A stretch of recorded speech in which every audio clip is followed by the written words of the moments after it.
안녕하세요. 조아의 과학 칼럼 제 19강 소립자 물리학의 태동에 대해서 알아보겠습니다.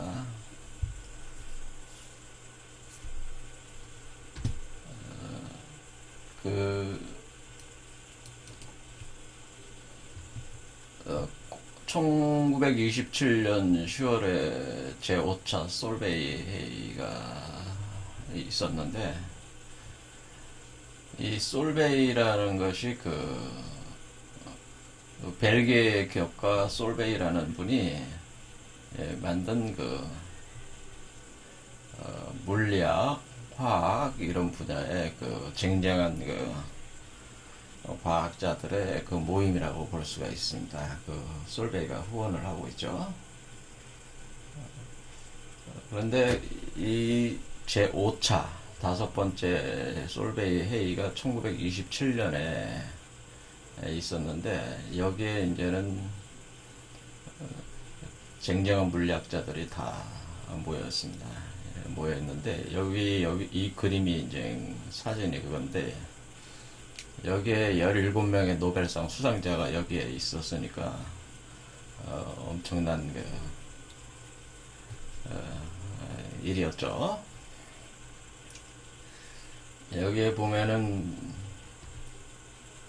여기 아인슈타인이 여기 있지 않습니까? 아인슈타인이 있었고, 여기에 닐스 보어, 다 노벨상 다 받았죠. 그 다음에 여기 막스 보른 있고, 그 다음에 요거는 하이젠베르그, 그 다음에 파울리 베타 원리로 유명한 파울리, 여기 드브로이드 여기 있고요. 네. 여기 스레딩거. 여기 이제 저기죠. 하이젠베르그. 그리고 슈레딩거는 여기 있죠. 슈레딩거. 그 다음에 여기가 이제는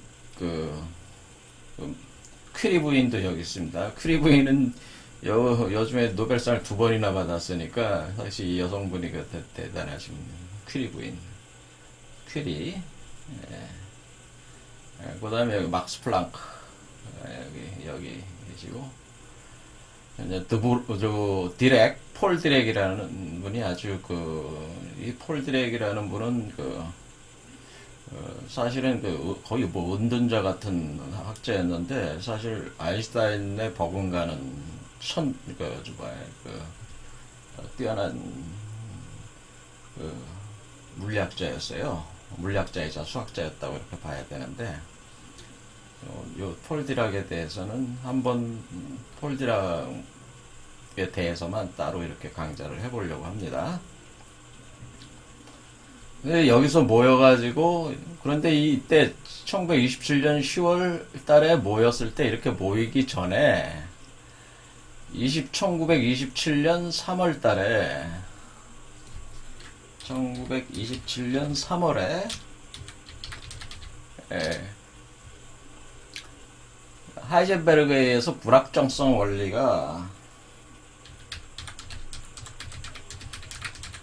확립이 돼서 코펜하겐 해석이 완전히 틀을 잡고 있어가지고, 요 솔베이 회의에서 그러니까 학자들 간에 이제 코펜하겐 해석이 한마디로 인정을 받게 되는 거죠. 이 양자역학의 해석 체계로서, 주류 체계로서 완전히 인정을 받는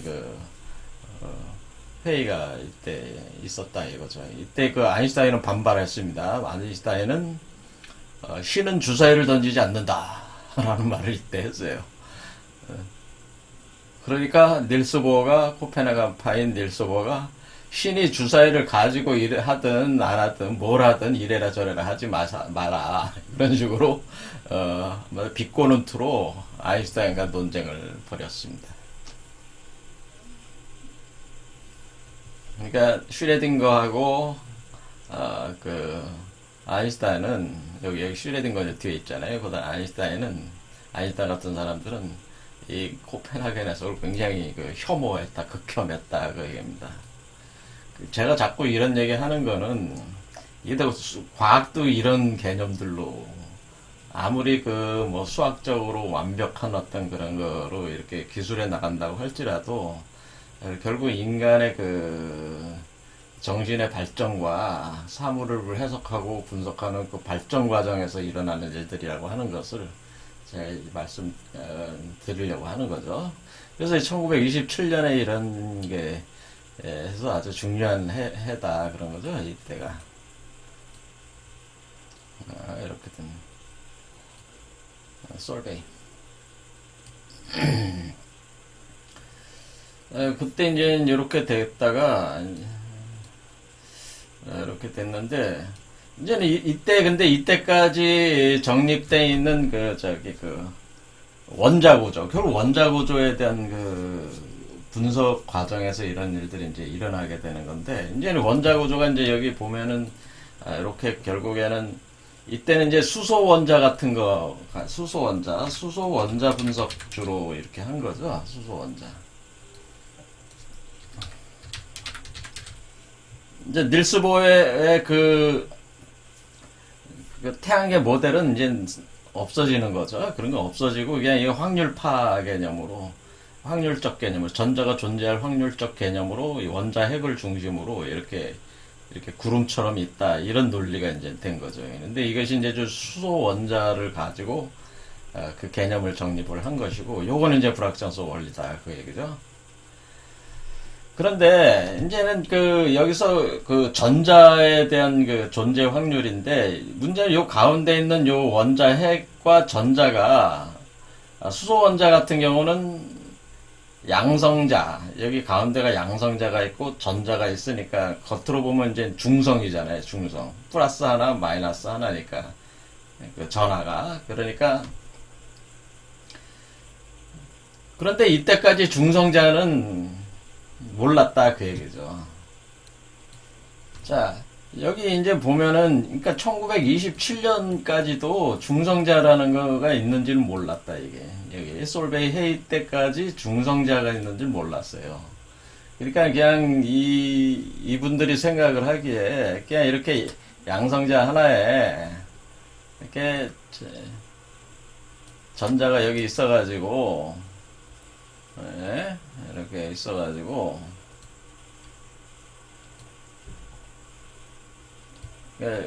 요거를 플러스죠. 플러스, 여기는 마이너스 있어가지고 이렇게 이렇게 도는 게 아니고 어떻게 존재하는지는 모르겠는데 확률적으로는 어떤 구름의 형태를 가지고, 그러니까 여기 그림 보듯이 이렇게 뿌연 이런 형태를 이렇게 있는 것 같이 이렇게 해놨다는. 하지만 이거는 양성자 하나에 전자 하나잖아요. 그러니까 이거는 이제 수소 원자란 말이에요. 수소 원자의 모델이잖아요, 이게. 근데 여기가 양성자 숫자가 늘어나고 전자의 숫자도 늘어나면은, 그것이 우리가 보는 이 주기율표 있잖아요, 주기율표. 주기율표상의 그 원소들이 이제 되는 거죠. 그러니까 여기 그 한글로 돼 있는 걸 이렇게 보면은 원소 주기율표가 이렇게 있잖아요. 그런데 현재까지 안정적인 원소로는 한 103개까지가 지금 돼 있는 거죠. 그때 첫 번째 1번 수소 원자만 이렇게 보고 있는데, 뭐 헬륨이라든가 리튬, 베릴륨, 뭐 붕소, 탄소, 질소 하면은 이건 어때?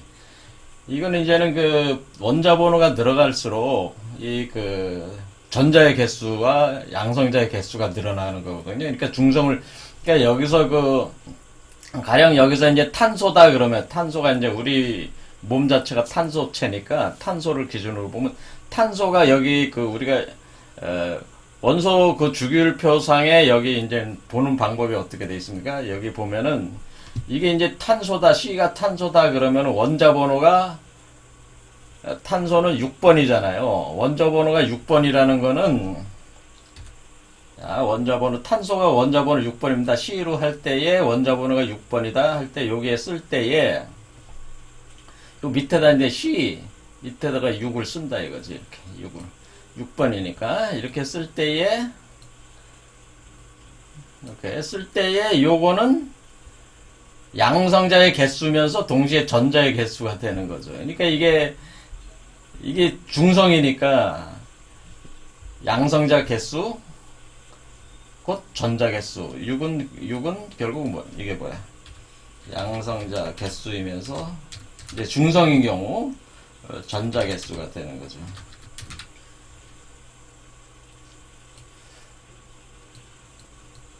이렇게 알고 있었다는 거죠. 이렇게, 여기까지 이제 돼 있는데, 근데 이게,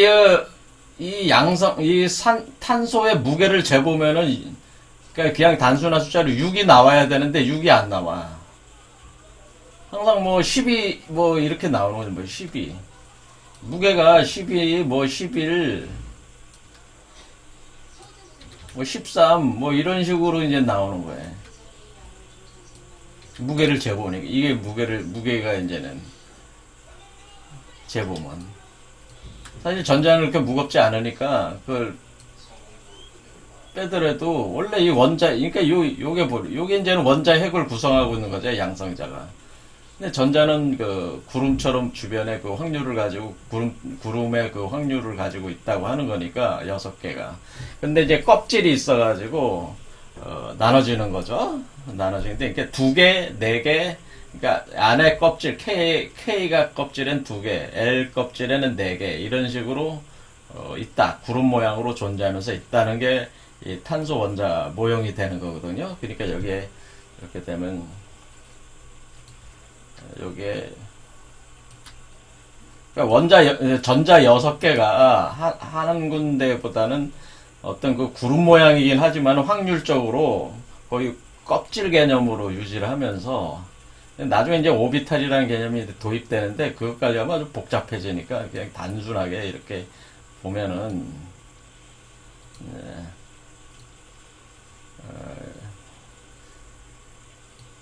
요게 이제 보통 여기 확률이 제일 높은 그 궤도다 이렇게 하면은 여기 2개가 있고 이렇게 이런 식으로 있고 그 다음에 요게 이제 원자 핵이다. 원자에도 이렇게 중심에 있어가지고 여기에 이제 잘 모르시는 분들도 있으니까 이렇게 하는 겁니다. 2개, 4개 이런 식으로 있는데 이제 확률적으로 구름 모양으로 있는 거죠. 여기에 사실 여기 2개 있는지도 잘 모르는 거예요. 사실 확률적으로 여기에 있을 수도 있죠. 여기에 5개 있을 수도 있어요. 그러니까 확률적으로 제일 높은 걸로 볼 때 이렇게 2개 그래서 우리가 K가 이걸 보통 여러분이 화학 시간에 이미 다 배우셨으니까 K가 원래 개념이 이렇게 돼 있잖아요. L각 해가지고. 근데 나중에는 이제 오비탈이라는 개념이 이제 도입이 되는 건데 통상 이런 개념으로 많이들 배우는 걸로 제가 알고 있습니다. 이렇게 돼 있어가지고 우리를 인간을 왜 탄소 생명체라고 그래요? 우리 그 지구 생명체들은 다 탄소 생명체예요. 지구 생명체들이 탄소 생명체.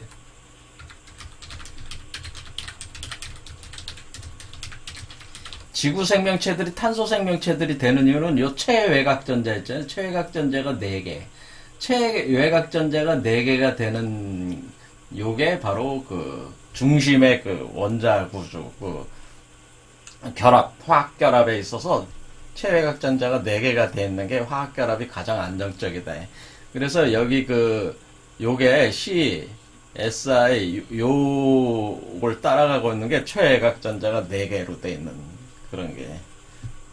그래서, 요런 식으로 이제 화학적 특성이 그렇다 이거죠. 이렇게 돼 있는데, 그런데 여기에 이제는 원자 번호가 6개니까 이게 이제 전자가 6개니까 원자 핵의 양성자 수도 6개라는 얘기잖아요. 양성자 개수가 6개가 돼서 정기적으로는 중성을 떼야 되는 거잖아요.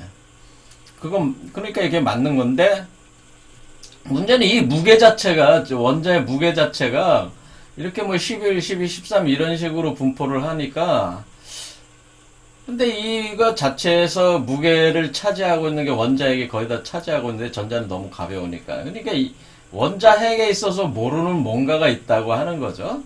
그래서 원자가 좀 모르는 뭔가를 이제는 찾아내는 과정이, 그것이 이제 알아가는 과정이 있었다 그 얘기죠. 그래서 지금 현재는 어떻게 됩니까? 원자핵이라고 하는 것은 여기 보면 요 그림에 여기 나와 있죠. 여기 그림들을 제가 세 가지를 갖다 놨는데, 그리고 원자핵은 결국 그 양성자와 중성자로 이루어진 거잖아요. 그러니까 여러분들은 이미 다 알고 계시니까 양성자, 중성자. 그러니까 중성자 발견이 이루어지는 거죠. 그러니까 중성자 발견. 그러니까 양성자만 있는 게 아니고 중성자도 있더라. 그런 개념이 되는 거죠. 그러니까 양성자를 프로톤이라고 그러죠. 프로톤이라서 P라고 쓰고, 중성자를 뉴트론 N 아니에요. N. 뉴트론.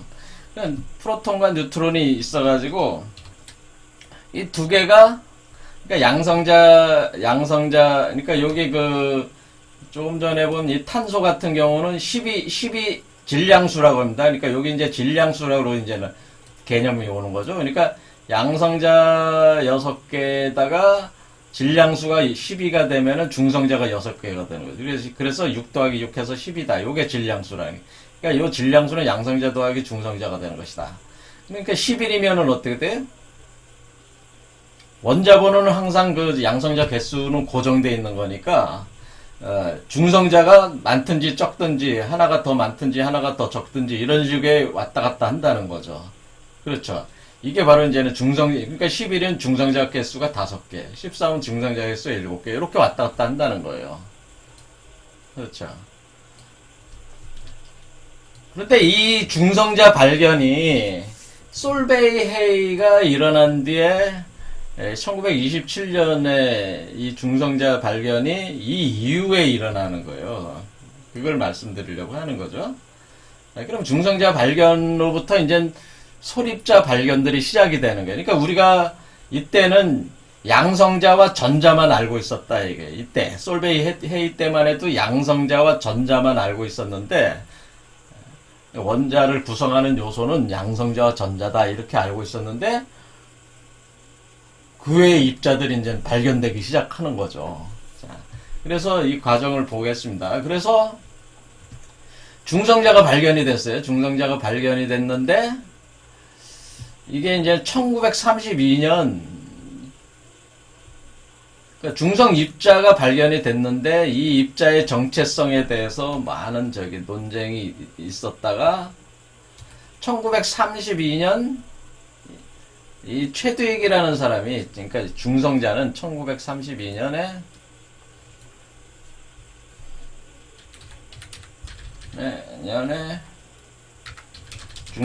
중성자 확립이 된 거죠, 이때. 그러니까, 이게 중성자가, 여기에 중성자가 있다. 이게 이제는 확립이 된 거죠. 양성자와 비슷한 질량을 가진 중성 입자가 있어서, 원자핵을 구성하는 또 다른 입자다. 이렇게 해서 중성자가 발견됐다.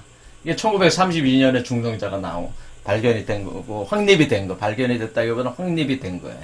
그러니까, 그 전까지는,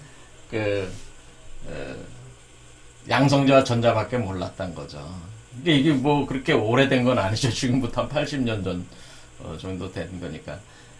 그러면서 이제는 뭐냐면은, 여러분도 생각을 해보세요. 이렇게 의문이 당연히 떠오르게 돼. 아니, 그러면 이 원자핵이라는 것이, 이게 이제 원자핵입니다. 이 원자핵이라고 하는 것이, 여기 원자핵, 이 원자핵이라고 하는 게 결국 양성자 더하기 중성자인데, 가령 탄소 같은 경우는 12개가, 질량수가 10이면 6개의 양성자와 6개의 중성자가 뭉쳐있는 건데, 원자핵으로. 도대체 어떻게 이게 뭉쳐있을 수 있냐. 그러니까 여러분들도 한번 이 양성자, 중성자가 어떻게 붙어있을 수 있냐. 그 의문이 당연히 떠오르잖아요. 그렇죠. 양성자와 중성자가 어떻게 붙어 있을 수 있냐. 또는 양성자와 양성자는 플러스와 플러스인데 어떻게 밀쳐내지 않고, 그러니까 여러분이 그 자석 같은 걸 플러스 플러스 이렇게 갖다 대면은 서로 밀어내야 되잖아요. 양성자끼리는 서로 밀어내야 되고 중성자하고 붙어 있을 이유가 없어. 근데 어떻게 이게 뭐 때문에 붙어 있는 거냐? 왜 원자핵은 어떻게 왜 구성되어 있냐? 원자핵은 그러니까 이게 그 양성자 하나짜리도 아니고 양성자가 뭐 6개짜리 탄소인 경우 양성자끼리 서로 밀어내야 되잖아요. 그렇죠? 네, 또 중성자도 있는데 이게 도대체 어떻게 원자핵이 존재할 수 있냐 이런 게지. 이런 상황에서 그렇죠. 그러니까 이 문제가 이제 뭐가 되냐면은 이것을 그 원자핵을 묶고 있는 힘이 있다라는 개념이 이제 나오는데 원자핵을 묶고 있는 힘이 있고 그 원자핵을 묶고 있는 그 힘이 어떤 그 입자가 매개를 하고 있다 이런 생각이 드네. 원자핵을 묶고 있는 원자핵을 유지. 그러니까 뭐냐면은 양성자와 중성자들을 양성자들과 중성자들을 묶어서 원자핵을 유지하게 하는 힘, 뭔가 힘, 포스가 있다는 게. 그런데 그 힘을 매게 하는 입자도 있다. 이런 식의 이제 생각을 갖게 되는 거죠. 그래서 이때 뭐가 이제 발생을 하는 거냐면은 우리가 우주에 존재하는 힘은 지금 이때까지는 뭐까지는 아는 거예요. 이때까지는 그 중력은 잘 알고 있었죠. 중력은 뉴턴이 중력, 만류력, 중력에 대한 이론이 있었으니까. 그렇죠. 그 다음에 맥스웰에 의해서 전자기력이 확립이 됐잖아요. 전자기 방정식이. 그러니까 중력과 전자기력은 잘 알고 있는 힘이잖아요. 이때까지는. 근데 또 다른 힘이 원자핵을 유지하는 힘이 있어야 되는 거 아니에요. 그러니까 이 힘에 대해서 이제는 그 우주를 지배하는 4가지 힘 중에서 이제는 세 번째 힘을 이제는 알게 되는 거죠. 세 번째 힘이 이것이 바로 여기 그 강력이라는 거죠. 강력. 스트롱 포스라고 하는 강력이. 그러니까 우리가 중력, 그래비티 포스 이게 중력이란 말이에요. 그 다음에 일렉트로마그네틱 포스 이것이 전자기력. 근데 세 번째 스트롱 포스라는 강력이 이제는 등장을 하게 되는 거죠. 그래서 이때 이제는 강력이라는 개념이 나오게 되는 겁니다. 그러니까 이렇게 이 힘들도 이제 발견되기 시작하는 거예요. 강력. 그 다음에 양력. 그러니까 이 양력은 이제 베타 붕괴에서 발생하는 그 중성자 붕괴, 베타 붕괴, 요 과정에서, 관여하는 그 힘이 있는데 그것도 이제 양력으로 이제는 또 인정받게 돼서 이렇게 4개의 힘이 정립이 되는 거죠.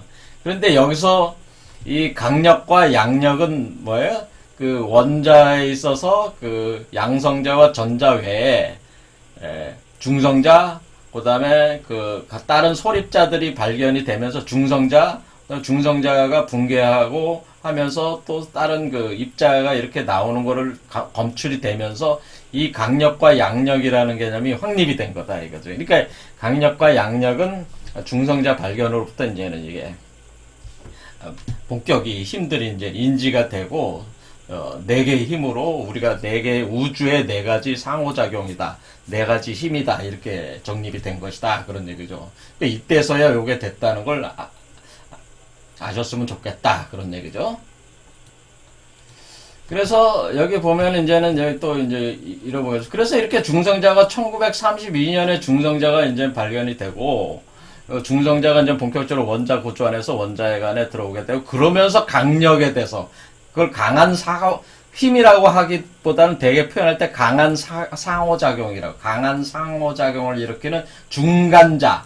그러니까 그 매개하는 그러니까 그 원자핵을 묶고 매개하는 거를 중간자라고 해서 중간자 파이온이 이때 이제는 예측이 된 거예요. 그러니까 중간자 1935년에 1935년에 그 원자핵 양성자 전자 원자핵 모델을 무너뜨렸던 불확정성 원리를 거꾸로 이용해서 그 이런 어떤 그 양성자와 중성자를 묶어내는 이런 어떤 입자, 이 입자가 예측이 돼서 이것을 이제 중간자라 메손이라고 이렇게 부르게 된 거죠. 메손이라고 부르게 됐는데, 여기에 이제는 그 일본의 이 노벨상이 여기서 나와요. 일본 사람이 받는 노벨상이 유가와 히데키라는 사람이 이때가 언제 우리가 1935년이 일제시대 아니야. 우리나라로 보면 이제 일제시대에 이 유가 히데키가 이런 이론들을 또 만들어요. 그러니까 일본 사람들도 굉장히 양자역학 발전 단계에서 일본 학자들도 상당히 기여를 많이 합니다. 특히 소립자 물리학 분야에서. 그래서 몇 개 있어요. 일본 사람들 받는 노벨상이 이 분야에서 나오게 되죠. 소립자 물리학 계열에서. 그래서 강한 사고작용, 그러니까 강한 사고작용이 이렇게 예측이 되고, 강한 상호작용이 우주를 지배하는 네 가지 힘 중에 하나로 왜냐면 강한 상호작용이라고 하는 것은 그러니까 어떤 거예요? 이게 원자핵을 묶어주니까 엄청나게 좁은 범위에서 엄청나게 강한 힘으로 이걸 잡고 있어야죠. 그래서 강력이 제일 셉니다. 그러니까 네 가지 힘 중에서 강력이 제일 세요. 그 다음에 이렇게 이제 예측이 돼 있었다가 1936년에 뮤온이라는 입자가 발견이 됐는데, 뉴트리노 같은 뮤온 입자 같은 것이 먼저 발견이 되고, 이 중간자라고 했던 강한 상호작용을 매개하는 이 입자는 그 이후에 이제는 발견이 되는 거죠. 그래서 파이온보다 예측됐던 중간자 파이온보다 뮤온이 먼저 발견이 돼서, 이게 소립자가 그러니까 뉴트리노류의 뮤온이 먼저 발견이 되면서 이렇게 입자들이 계속 이렇게 발견이 되는 거죠. 이렇게 됩니다. 그 다음에 베타 붕괴 중성미자 발견해서, 또 중성미자도 이제는 쭉 이렇게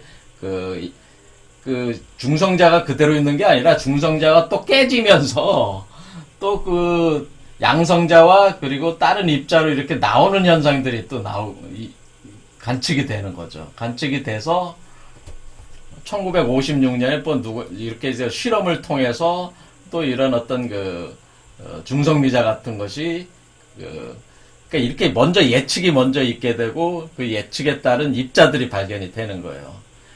그리고 또 양전자가 또 발견이 되네. 양전자가 또 발견이 되네. 양전자는 뭐 전자가 지금 전자가 마이너스 전기잖아요. 그렇죠. 근데 전자가 플러스 전기를 가진 전자가 있다는 게, 이게 양전자가 이제 또 발견이 되는 게, 양전자가 발견이 돼서 이 양전자 같은 거를 반물질이라고 하는 거예요. 반물질.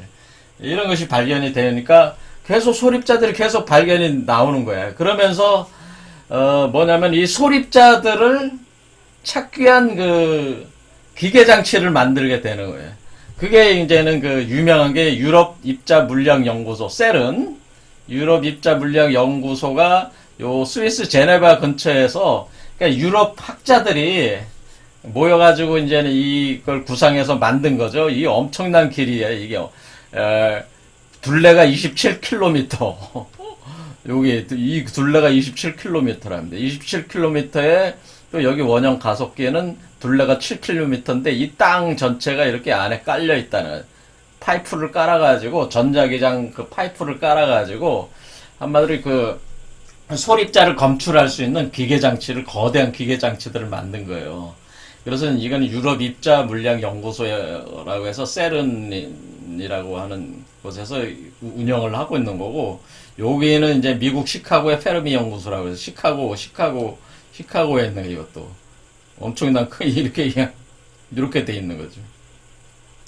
그러니까 지금 이 입자 가속기를 가지고 있는 나라가 몇 개 있는데, 중국도 지금 입자 가속기를 지금 설치를 하고 있는데 완성이 됐는지 모르겠어요. 이게 입자 가속기라는 그러니까 이 입자 가속기를 가지고 그러니까 이게 그냥 그 소립자를 발견하려면 입자를 부딪혀서 깨야 되잖아요. 깨는 걸 하니까 엄청난 에너지를 축적을 시키는데 회전을 시켜가지고 그 속도, 운동을 시켜가지고 이렇게 탁 치게 만들어서 딱 깨지는 걸 검출하는 걸 통해서 소립자들을 이렇게 그 검축을 해내는 거거든요. 이런 입자 가속기들이 이제 설치가 되니까 소립자가 몇 가지가 나오면 360여 가지, 360여 가지가 소립자가 막 발견이 되는 거죠. 이 입자 가속기 같은 걸 통해서, 장치를 통해서. 그러니까 이제는 어떻게 된 겁니까? 이제는 이게 불과 20, 30년 사이에 이제 이런 것들이 이제 막 일어나게 되니까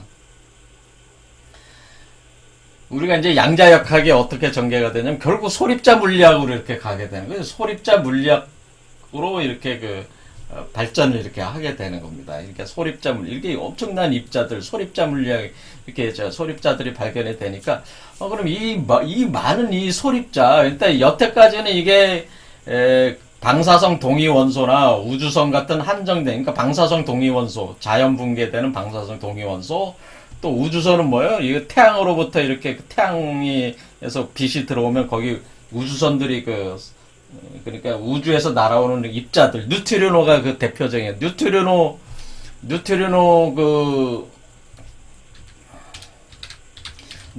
검출 장치는 저기 일본에도 있어요.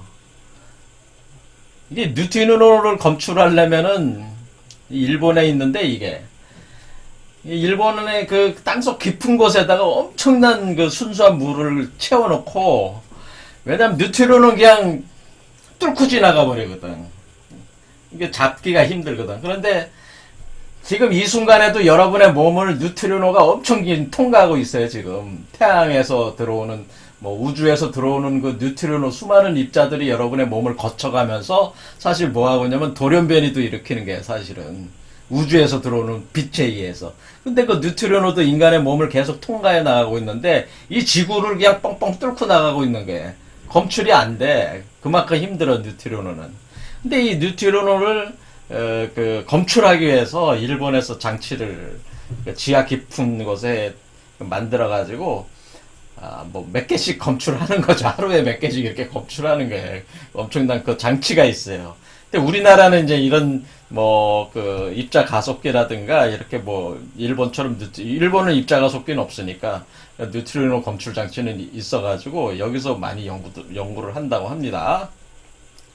이런 식으로 돼 있다 이거죠. 그러니까 이거 전에는 어떻게 된 게 우연히 이렇게 검출하는 식으로 해서 이렇게 알게 된 것인데 요런 장치들은 이제 검출 장치들을 만들어서 검출하니까 360여 가지의 그 소립자들이 이것을 이제 소립자라고 하는 게 파티클이라고 그러죠. 소립자. 이 소립자들이 나오니까 이걸 이제는 어디 정리를 해야 되는 이론을 또 만들어야 되지 않습니까? 그런데 기본적으로는 이것이 양자역학의 그 코펜하겐 해석을 가장 기초로 해서 이제는 이 소립자 물리학에서 입자들 그거를 이해를 해서 이론 체계를 이제는 만들어야 되니까 요 이론 체계가 이제 구축이 되는 그것이 이제는 그 표준 모형이라고 있어요. 표준 모형. 그래서 그 소립자 표준 모형, 소립자들의 표준 모형으로 그러니까 이게 360까지 이상 앞으로 얼마나 더 발견될지는 모르잖아요. 그렇죠. 그러니까 소립자 표준 모형이 이제는 등장을 하기 시작하는 거죠. 자, 이렇게 여기까지가 이제는 그러니까 소립자 표준 모형은 다음 시간에 할 건데 일단은 이런 과정을 거치면서 중성자와 그다음에 각종 소립자들이 이렇게 나오면서 강한 상호작용, 약한 상호작용. 그러니까 강력과 양력도 우주를 지배하는 4개의 힘으로써 정립이 되면서 이렇게 소립자 물리학이 이렇게 틀을 잡기 시작했다. 이런 겁니다. 그렇죠? 이런 식으로 돼 있어가지고 여기서 이제는 특히 이제는 재미로 이렇게 보자면 반입자 양전자가 발견이 되는데 이제 반물질이라고 하는 거죠. 반물질. 요 반물질과 관련돼서 폴 디락이 상당히 좀 연관이 있습니다. 그리고 이것이 여러분들이 그 천사와 악마라는 영화 있잖아요. 여기서 나오는 이 반물질, 안티매터, 요 개념도 재밌는 개념들이 있으니까 나중에 한번 보겠습니다. 어쨌든 오늘은 이 소립자 물리학이 그 전개가 되는 그 과정에 대해서 결국에는 그 솔베이 헤이 할 때까지만 해도 양성자와 전자에 불과했던 것이 중성자가 나오고 그 다음에 그 원자 핵을 그 묶고 있는 강한 상호작용을 유지하고 있는 그 매개 입자 중간자가 예측이 되고 검출이 되고 그 다음에 뉴트리노 같은 거 그런 뮤온 입자가 또 발견이 되고 또 더 나아가서 반물질이라고 보는 반입자 이게 반물질이죠. 그러니까 반물질이라고 하는 것은 이 전화 상태가만 틀린 거예요. 플러스 마이너스. 그러니까 전자는 마이너스만 있는 줄 알았는데 플러스 전자 이렇게 이게 반입자. 이것도 폴 디락 같은 사람이 디렉 방정식 같은 데서 예측이 됐던 건데 이런 것들이 이제 또 발견이 되는 거죠. 이런 식으로 그 발견이 되면서 또 소립자들을 전문적으로 이렇게 검출해낼 수 있는 거대한 장치를 설치를 해서 진행을 하면서 그 장치를 입자가속기라고 한다. 그 입자가속기라고 하는 거, 입자가속기가 전 세계에 유럽의 그 세른 연구소, 여기서 그 입자물리학 연구소에 제네바 근처에 만든 입자가속기부터 시작해서 이게 꽤 오랫동안 된 뒤에 그 뒤에 계속 입자가속기들이 이제는 이거 하나 설치하려면 엄청난 투자를 해야 돼요. 그러니까 못해 함부로. 그러니까 그 투자를 해서 입자가속기를 만들어서 여기서 각종 소립자를 이제 검출을 하면서 서서히 너무나 이게 300가지가 넘는데 360여 가지가 되는데 이거를 어떻게 이해를 할 것이냐에 대한 그러니까 이해를 하기 위한 가장 기본 틀을 만드는데 그것이 소립자 표준 모형이다 그런 거죠. 그래서 거기에서 이제 뭐 힉스 입자니 이런 것도 나오는 거니까 쿼크 그러니까 이제 소립자를 이제 이해를 해야 되니까 가장 기본적인 어떤 이해 방식을 가져야 되니까 거기서 뭐 쿼크라든가 이런 게 나오는 거죠. 그래서 쿼크도 발견이 되고 이런 식으로 이제 가는 거죠 점점. 그런데 이제 그것이 표준 모형으로 틀이 잡혔다 그런 얘기입니다. 그래서 현재도 표준 모형으로 이해를 하는 거니까 이 분야는 그래서 그건 다음 시간에 하도록 하겠습니다. 오늘 여기까지 하겠습니다. 감사합니다.